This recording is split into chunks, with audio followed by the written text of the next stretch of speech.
There we are. So my name is Trond Helge Bardsen, and I'm an officer in the Internal Market Division here at the Secretariat. And what I deal with on a daily basis is the incorporation of EU legislation in the digital area. So basically making sure that legislation related to cybersecurity, e-commerce, data protection, what have you, is incorporated in a timely manner. But in addition to that, I have recently taken over the responsibility for coordinating EEA EFTA comments. And of course, when I say that I have the responsibility to coordinate this from the Secretariat side, of course I rely very much on my good colleagues in IMD who are responsible for the different policy areas and who have the kind of hands on the wheels when it comes to processing these EEA EFTA comments. I thought what I do today is basically just to put the EEA EFTA comments a bit into the context of decision shaping, talk a little bit about that and also what we mean when we use the word decision shaping. And then I'll just explain what an EEA EFTA comment is, how we work to develop these comments, and how we follow up on them. And I'd also like to finish a bit by saying some words about what the impact we think these comments actually have, and explain a bit more the broader picture. So, decision shaping by the EEA EFTA states. Of course, the starting point here is that the EEA agreement as such does not grant us any voting or decision-making rights on the EU side. I mean, you've already had presentations and you've heard this before, but there is nothing in the EEA agreement that gives us any role, right, in Council or in the European Parliament. So that's, of course, why we have to turn to what we call decision shaping. And the word decision shaping is not either mentioned in the EEA agreement. And sometimes we do a bit of exercise, we've done this exercise to look at where this word actually come from. And it seems to be a very much kind of EEA EFTA term that we have over the years kind of always used when we talk about how we try to influence EU policy and legislation. And of course the overall objective, I mean what we are trying to achieve here is to contribute to the development of EU legislation, their policies, their strategies, up until they are formally adopted. And I'd like to emphasize this, until they are formally adopted, because as we all know, the decision-making process on the EU side is a very long process. And we want to stay relevant throughout that process. And I'll explain a bit more in detail what I mean with that. Just to quickly again probably remind you, because you've heard this I know a bit before as well, but we do have these other channels of influence if you want to. I mean the unique thing about the EEA agreement is that it does give experts from the EEA EFTA countries the possibility to participate in expert groups and in comitology committees. And of course, in the different subject or policy areas, we often have kind of strategic groups as well that do discuss upcoming legislative initiatives, sometimes also proposals that have been tabled. And of course, in those groups, we do have an opportunity to voice our views and to tell them what we think about what's on the table. But of course we do not have the voting rights. That's of course a very, very important aspect. We are also part of the programs, of course. We participate in the program committees. That's an important aspect as well, is of course that when you have new program periods, very early on the Commission establishes shadow committees, shadow program committees, and it's also practice that we are invited in on that early stage. Then of course you discuss kind of what should be the direction of these programs over the next 7-year period. So it's also kind of an important arena where you can actually voice your views and try to influence what kind of priorities should decide or should be determining where the money flows. Then we have the EU agencies, of course, often a kind of challenging aspect to us. But we do participate in very many agencies, 23 I think, 17 regulatory agencies and 6 executive agencies. And we do participate in the management board, of course again without the right to vote, but of course we see very often that also when the Commission is preparing new legislative initiatives, they often kind of ask for a report or input as well from the specialist agencies. And there, of course, again, we have kind of an avenue or a channel of influence.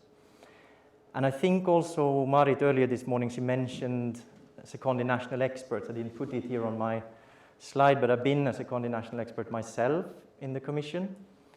And of course, in that role, you can also be an kind of ambassador for best practices and experiences in the country you come from and from the EEA EFTA state. And a very important role in many ways also, of course, to raise the flags when important initiatives are being planned and the timing of those. And then, of course, we come to the EEA EFTA comments. And so what are the EEA EFTA comments? Well, they are actually the only kind of formal position paper agreed by all the 3 governments of the EEA EFTA states. And of course, they are meant to raise issues that are of key importance to us. We submit these comments at very many different stages. Sometimes we make these position papers already when the Commission is launching a consultation on a strategy or are looking at different options for what the regulation should look like. And then, of course, we issue comments once the proposal has been adopted and published. And also throughout the co-decision process on the EU side. And I'll get back to a bit like this is quite a challenging thing for us. It requires quite a lot of resources to try and follow this process and stay relevant throughout. Another important aspect is that we submit these comments quite widely or distribute them quite widely to the EU institutions. There are different types of recipients. So it's formally submitted, or they are formally submitted to the Secretariat General, which is our formal counterpart on the EU side. But of course we also submit them to the relevant DGs, to the different committees in the European Parliament that are involved. Of course, very often the rapporteurs and the shadow rapporteurs. And also the Council presidency. And here we see that it's a timing, or it's often a timing issue. It depends where the proposal is in the process. Whether we still think it's the current Council Presidency that's kind of going to conclude the process, whether we should also involve the incoming Council Presidency. We very often do that because these processes take a lot of time. And then, of course, we task them also to distribute them to the relevant working groups in Council. A little bit about how we in practice handle and how we develop these EEA EFTA comments at the Secretariat. Well, the first thing, the starting point, is that a working group or an expert group makes a decision to develop an EEA EFTA comment. And in our working groups, of course, very often it's kind of like a standard thing on the agenda that we discuss pre-pipeline acquis, as we call it. So strategies or indications we have that there will be legislative proposals, perhaps initial impact assessments, these kind of things also, we have them on our radar. And we always, like regularly, we ask our experts in our working groups whether we should develop EEA EFTA comments. And then the kind of most important phase is then the actual drafting of these comments. And here it's often one of our member states that makes the first draft, can also be the Secretariat in close cooperation with the national experts. And then of course we start, usually we need 2 kind of consultation rounds before we get to a stage where we have an agreement on a draft at the working group level. And then we broaden a bit the consultation or the participants to the consultation. So then we go to the missions of the EEA EFTA states, of Iceland, Liechtenstein and Norway. And we also go one level up in our hierarchy, so when we involve the foreign ministries and receive comments for them.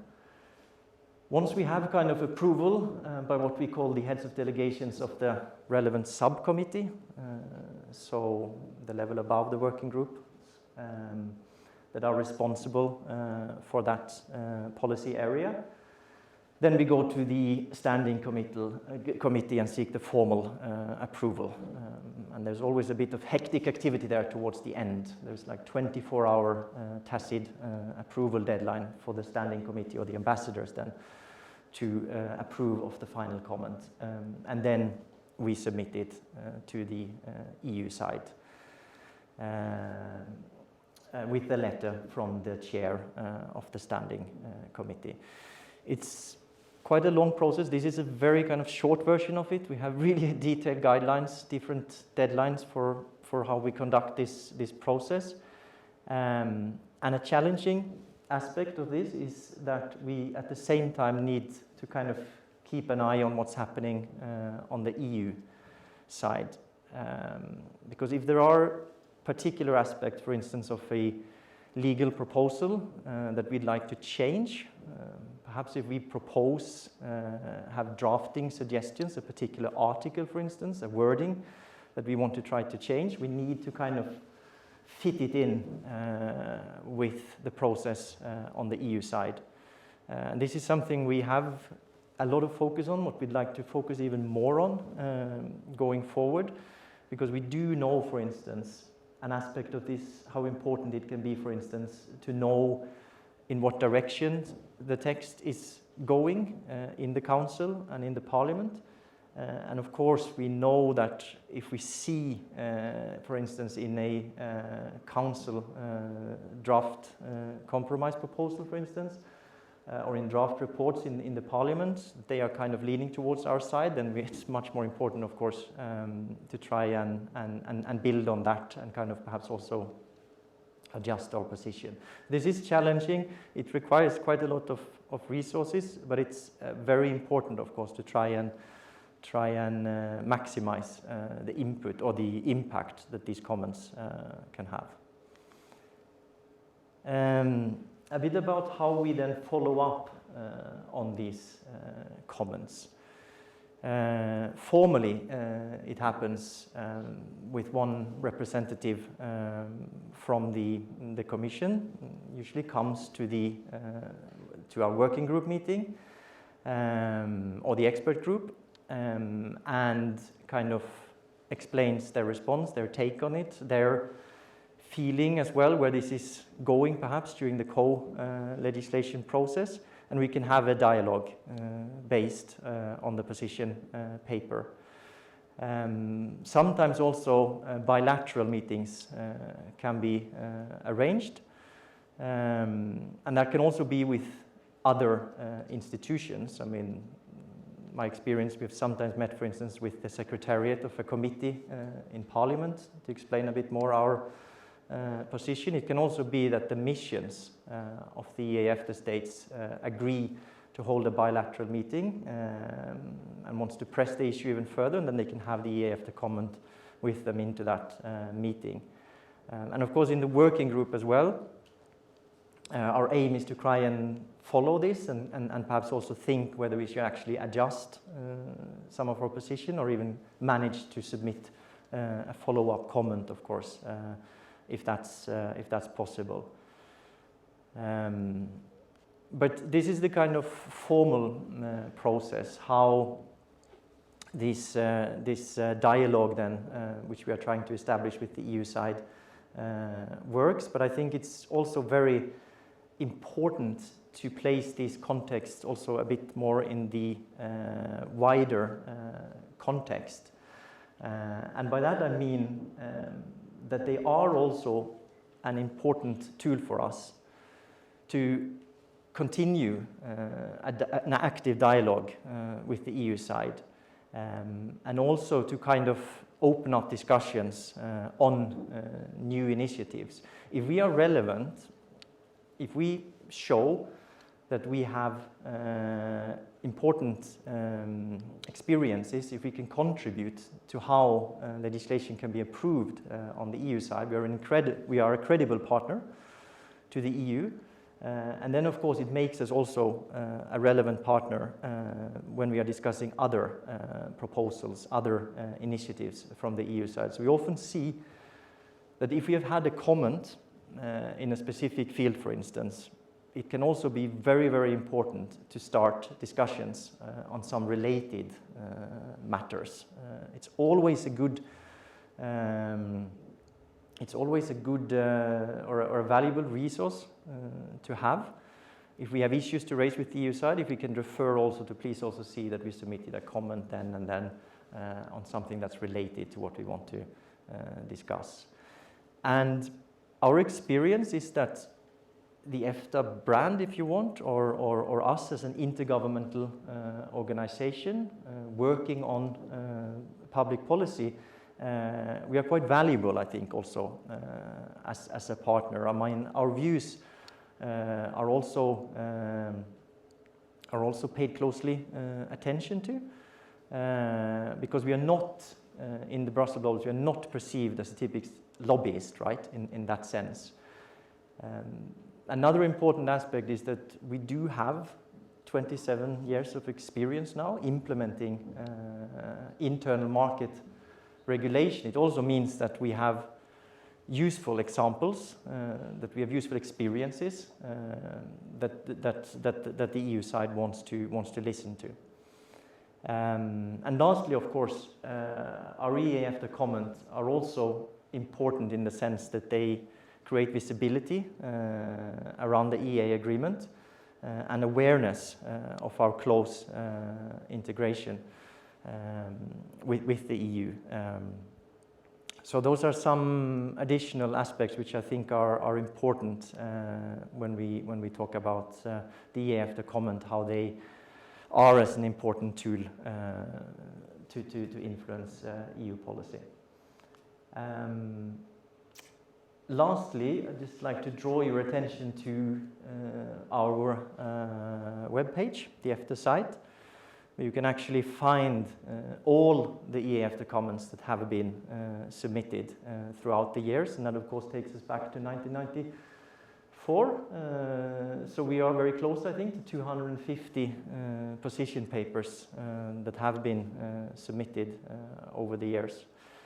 So it's a place to go and search up, and I was asked a bit. I was challenged a bit as well towards the end when it comes to this impact aspect, or how can we kind of measure to what extent our comments are taken into consideration, and that is of course a challenging exercise. What we do see and what we have examples on is that in areas where we have expressed quite clear views, we do see changes in the texts and in the drafts. Of course, it's much easier if there are several other countries in the Council or groups in Parliament that pulls in kind of the same direction as us. But to mention some concrete examples, like in the area I work for instance, on the new Digital Services Act, for instance, we were quite active and expressed quite clear views, for instance, that we should have stricter rules on targeted advertising towards children and vulnerable groups, and more stricter rules on recommender systems, for instance. That's we saw in the final text was reflected.